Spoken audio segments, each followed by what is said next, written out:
Government has defended the Housing Fund Levy against claims that it was a sham and one with no intention or plan to benefit Kenyans who are expected to contribute to the scheme. Transport and Housing Principal Secretary Charles Hinga says that the scheme is anchored in law or on law and that all those who contribute will benefit. Well, he also says that mechanisms have been put in place to protect the funds and that those who do not want the houses are at liberty to withdraw their contributions. PS Hinga spoke this morning on the AM Live show hosted by NTV's Debal Ainer, and Silas Apollo filed this report.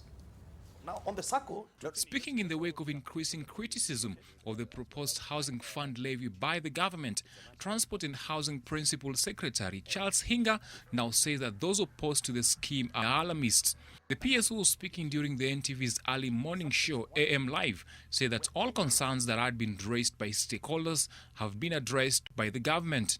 Hinga, for instance, argues that the fund is not new. This housing fund was established in 1967 in the Housing Act Cap 117.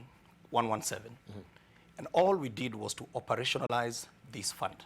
Now, the process of operationalization of the fund went through very intense public participation. The PS was also quick to point out that the ministry has gone to great lengths to consult with all those who had raised concerns, including the Federation of Kenya Employers and the Central Organization of Trade Unions, who lodged complaints in court. As far as we are concerned, the matter was settled, and that's why we went and proceeded to now, embark on the process of asking employers to remit. Right.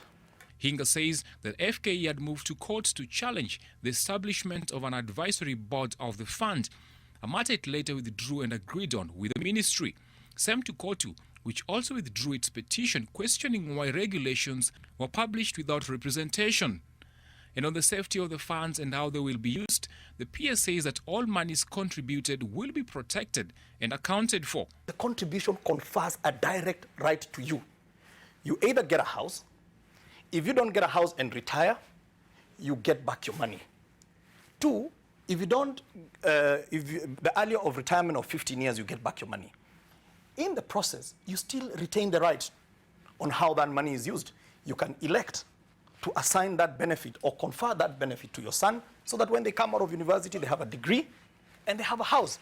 Hinga also sought to allay fears that the scheme may lock out those who are not in formal employment, saying structures are in place to allow them access to the funds.